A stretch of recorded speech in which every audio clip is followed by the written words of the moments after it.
So in this video I'm going to show you how to upload and check evidence and scores, which are one of the main reasons for using the application.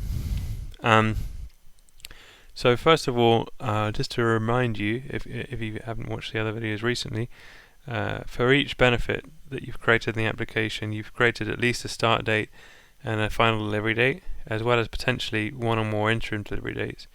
And you've also assigned assessors from your organization, users who might be called project managers by you, people that are intimately involved in the delivery of a contract, to provide evidence on your behalf. You've assigned a supplier who's contracted to deliver the contract and its benefits, and you've potentially also assigned a delivery partner, a third sector organization like a community council, parish council, social enterprise, to provide their input as well. So for each of those dates, a week and a day before and a week afterwards, those people will get emails asking them to submit evidence, and those emails will contain a unique link which they can click to come straight through to the relevant benefit in the application. But if they're in the application anyway for whatever reason, and they're on the upload evidence or upload scores views, those views will only contain benefits that they personally need to take action on. So it's kind of like their action list or their task list. So if everything here is completed, then that will be an approved evidence. If everything in their scores is completed, it will be an approved scores. So the only things that they actually need to do are in the evidence and scores views. But anyway, a lot of people will probably just get the email or click the link and come straight through to the relevant benefit. So let's just click on the first one here. So you'll see that we've got a couple of dates here. So there are 2 delivery dates for this benefit. And the date which needs action, needs attention, is going to be shown in bold. Like here you can see the benefit start date is in bold, whereas the final delivery date is not due yet, so we don't need to fill that in.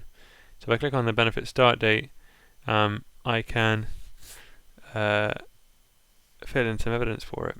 So you'll see that we have some key fields here to let you know what's going on as soon as you come into this page, because you might be coming cold from an email.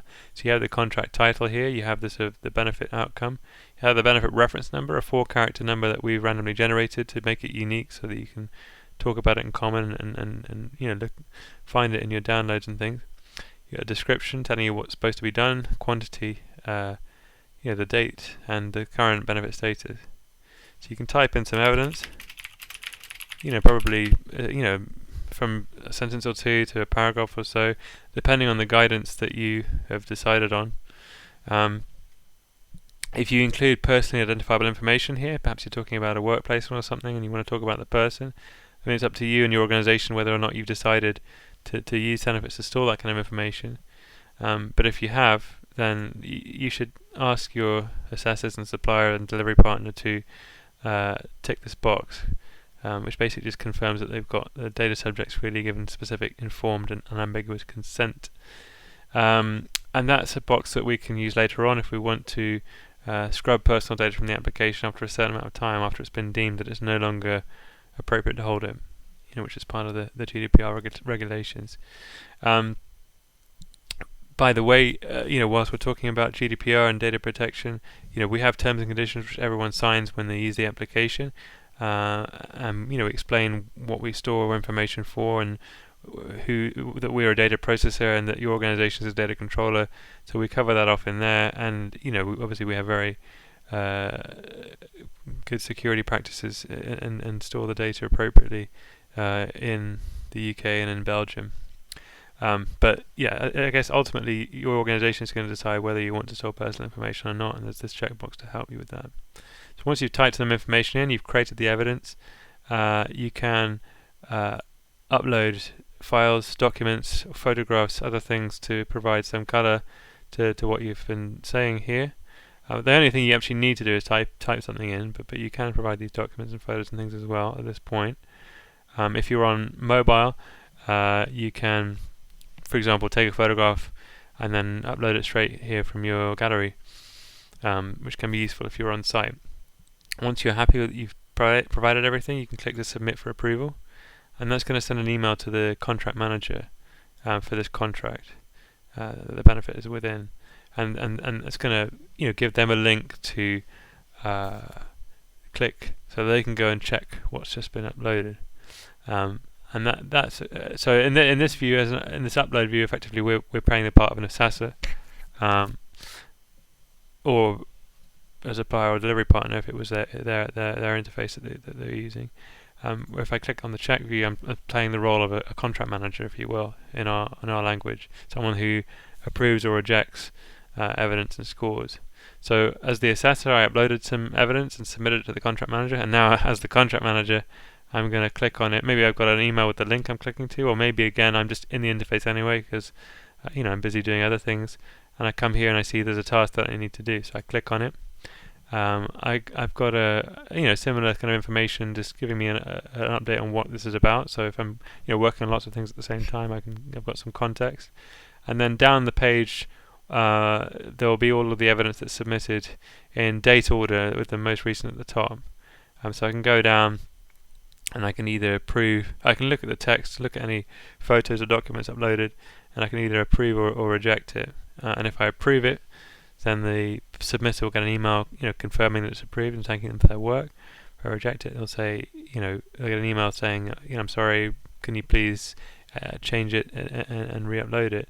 And you'll have typed in a rejection message here explaining what the problem was, until they'll know what to change. I should say as well at this point, if someone doesn't submit evidence by the final email date where they get a warning, the contract manager also automatically gets an email asking them to chase it up and find out what's going on. So there's a way to try and make sure that things don't slip through the cracks.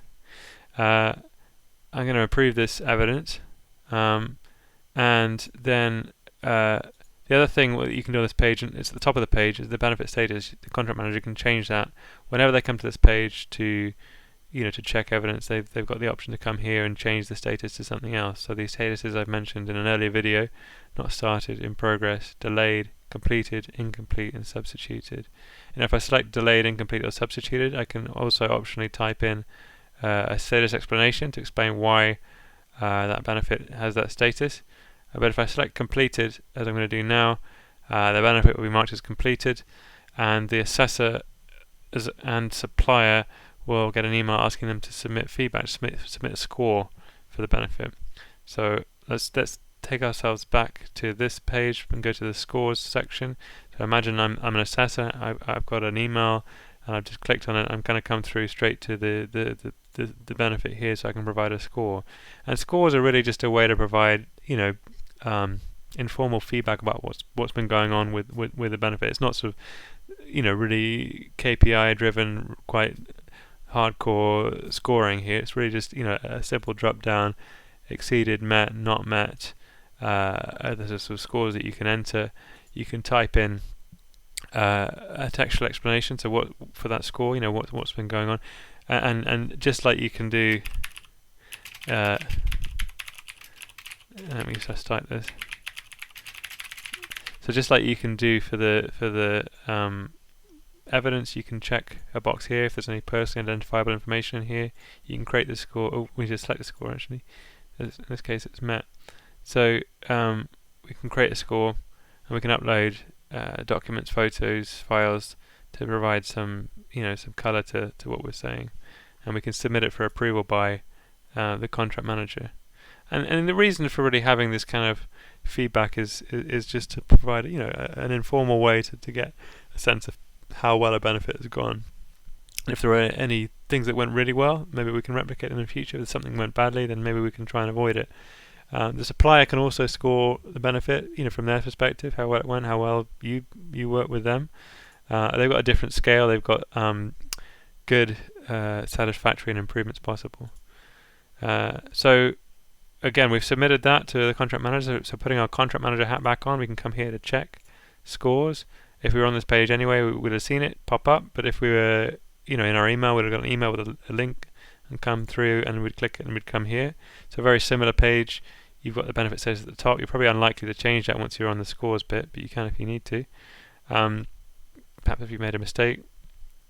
And you're going to see the scores. You're going to see a score from all of the, collectively from the assessors and collectively from the supplier here. Whereas for the evidence, each individual person that's assigned to a benefit can provide their own point of view. Here it's sort of a collective point of view, so you'll have two, and you can just approve or reject them in the same way as I've described for evidence.